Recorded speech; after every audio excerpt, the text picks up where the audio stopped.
আসসালামু আলাইকুম বন্ধুরা, welcome to our channel research diary. তো অনেক দিন পর চলে এসেছি একটা নতুন ভিডিও নিয়ে আপনাদের সাথে শেয়ার করতে। সবাই কেমন আছেন? আশা করি সবাই ভালো আছেন, আমরাও ভালো আছি। আজকে আমরা হাওড়া যাব, তাও মেট্রো করে। গঙ্গার নিচ থেকে মেট্রো করে যেতে কেমন লাগে সেটাই দেখতে। তো আমরা তো প্রচুর এক্সাইটেড, দেখা যাক কেমন লাগে। আমরা টালিগঞ্জ থেকে হাওড়া যাব, তো ডিরেক্ট টোকেন কেটে নেব। আমাদের কাছে কার্ড আছে, কিন্তু কার্ডটা আমরা ইউজ করব না, আজকে টোকেনেই যাব। তো চলুন, টোকেন কাটা হয়ে গেছে। আমরা টালিগঞ্জ থেকে মেট্রো ধরছি, ধরে স্প্লানেডে গিয়ে আমাদের মেট্রো চেঞ্জ করতে হবে, ওখান থেকে লাইন আলাদা। তো চলুন আগে স্প্লানেডে যাই। আমরা এসপ্ল্যানেড পৌঁছে গেছি। এখান থেকে তো আমাদেরকে মেট্রো চেঞ্জ করতে হবে, তো আমাদেরকে গ্রিন লাইনের দিকে যেতে হবে। তো এখানে লেখাই রয়েছে গ্রিন লাইন, দিয়ে তীর চিহ্ন দেওয়া আছে। তাতেও যদি না বুঝতে পারেন, ওখানে তো পুলিশ আছে অনেক, তারপর প্রচুর লোকজন যাতায়াত করছে, তাদেরকে জিজ্ঞাসা করলেই বলে দেবেন তারা। তারপরেও মাঝে মাঝে লেখা রয়েছে হাওড়া ময়দানের দিকে, দিয়ে বড় করে তীর চিহ্ন দেওয়া আছে, ওটা ধরে ধরেই যেতে থাকুন, পৌঁছে যাবেন। বেশ খানিকটা কিন্তু হাঁটতে হবে, তো এতটা গভীরে হাঁটতে তো হবেই। তারপর হচ্ছে যত সামনের দিকে যাচ্ছি না, ততই এক্সাইটমেন্টটা বেড়েই চলেছে। যাই হোক, চলেই তো এসেছি। আর এইখানটায় দেখুন, নিচেটা নামার সময় কি সুন্দরভাবে এখানটায় ছবিগুলো আঁকা রয়েছে। এত সুন্দর লাগছে, মনে হচ্ছে এটা দেখতেই থাকি। ভাবলাম পৌঁছে গেছি, কিন্তু না, এখনো নিচে নামতে হবে। মানে ভাবুন কতটা গভীরে। তো ফাইনালি পৌঁছে গেছি, মেট্রো লাইন দেখতে পাচ্ছি। তো এইগুলো দেখুন, লাইনগুলো কেমন ভাবে ঘেরা রয়েছে, পুরোনো গুলোই তো ঘেরা নেই। তো আমি এই ঘেরা প্রথমবার দেখছি। এটা শিয়ালদাতেও এরকমই হয়েছে, কিন্তু আমি এখন পর্যন্ত শিয়ালদাতে যাইনি।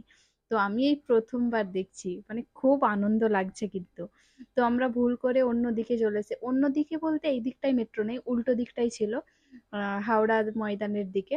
তো আমাদেরকে আবার ওপরে গিয়ে ওই দিকটায় গিয়ে মেট্রো দাঁড়িয়েই ছিল। আমি তো ভাবছিলাম যে দাঁড়িয়ে থাকবো, মেট্রোটা এসে দাঁড়াবে আর দুটো গেটই পরপর খুলবে, কিন্তু ওটা তো দেখা হলো না। তো মেট্রো দাঁড়িয়েই ছিল, ওইদিকে গিয়ে ওটাতেই ধরে গেলাম, না হলে অনেকক্ষণ আবার দাঁড়িয়ে থাকতে হতো। মেট্রো ছেড়ে দিয়েছে, আর বিশ্বাস করুন প্রচুর এক্সাইটেড। এত আনন্দ হচ্ছে, তো আনন্দ হবে না? গঙ্গার নিচে থেকে যাচ্ছি, মানে ভাবতে পারছেন, উপরে গঙ্গা, নিচে থেকে মেট্রো যাচ্ছে। ওয়াও! তো আনন্দ তো হবেই, আর আমাদের কলকাতাবাসীদের জন্য তো এটা গর্বের, তাই না? তো যাই হোক, আমি তো মানে গেটের সামনে এসে ক্যামেরা অন করে নিয়ে দাঁড়িয়ে আছি।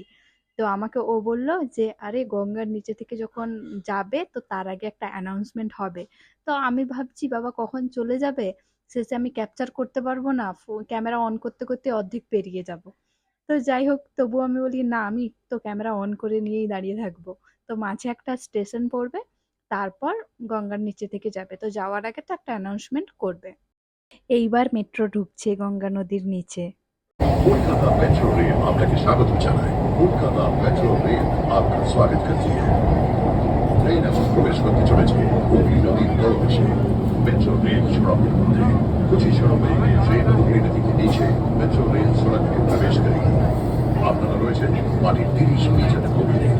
ওপর দিয়ে বয়ে চলেছে গঙ্গা, সেই রোমাঞ্চ। आप 30 मीटर गूगली करते हैं, ऊपर से बहती गंगा, रोमांच का अनुभव करें।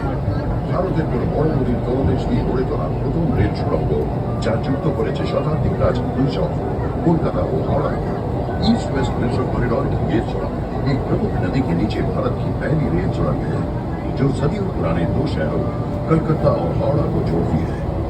এটি নির্মাণের সময় লেগেছে মাত্র 66 দিন, जिसे बनाने में केवल 66 दिन लगे। नदी मार्ग को अतिक्रम করে আমরা প্রবেশ করলাম নদী পার करके हम हावड़ा में दाखिल हुए।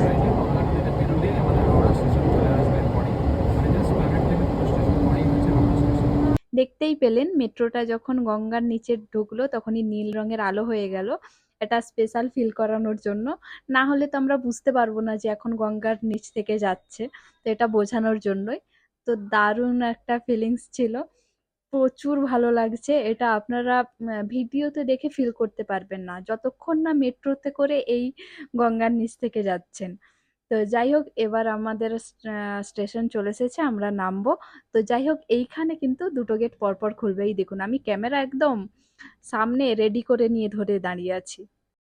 মেট্রো থেকে নেমে যে ওপরে যাবেন, তো এখানে কোনো এসকেলেটর নেই, এখানে সিঁড়ি আর না হলে লিফট আছে। তো লিফটে তো প্রচুর লাইন, কারণ সবাই চাইবে লিফটে করেই যাই, এত উপরে উঠবো, তো অনেকটাই তো উপরে। তো লিফটে তো বেশি লোক নিতেও পারবে না একসাথে, হয় সিঁড়িতে তাড়া থাকলে সিঁড়িতে যেতে হবে, না হলে এই লিফটে লাইন দিয়ে দিয়ে ওপরে উঠতে হবে। আবার বেশি ওয়েট হয়ে গেলে কিন্তু লিফট চলবে না, দাঁড়িয়েই থাকবে। আমরা মেট্রো স্টেশন থেকে বেরিয়ে গেলাম। তো এখনো পুরোপুরি বাইরে যেতে আমাদেরকে ওপরে উঠতে হবে। তো এখানে এসকেলেটরের ব্যবস্থা আছে, যাই হোক। তো মেট্রো স্টেশনটা প্রচুর বড়, খুব ভালো লাগলো। আর অনেক দিন পর ফাইনালি আজকে হুগলি নদীর নিচ থেকে মেট্রোতে করে এলাম হাওড়া। হাওড়া মেট্রো স্টেশন আর হাওড়া রেল স্টেশন পাশাপাশি, কিন্তু বাস স্টপেজটা অনেকটাই দূর, অনেকটা হেঁটে যেতে হবে কিন্তু। তো এখানেই ভিডিওটা শেষ করলাম। ভালো লাগলে লাইক করে দেবেন আর কমেন্টে জানাবেন কেমন লেগেছে। আর প্লিজ চ্যানেলটি সাবস্ক্রাইব করে দেবেন, সাবস্ক্রাইব করে পাশে থাকা বেল আইকনটি অবশ্যই প্রেস করবেন, যাতে আমরা নতুন ভিডিও আপলোড করলে সবার আগে আপনার কাছে পৌঁছই। সবাই ভালো থাকবেন, সুস্থ থাকবেন। আসসালামু আলাইকুম।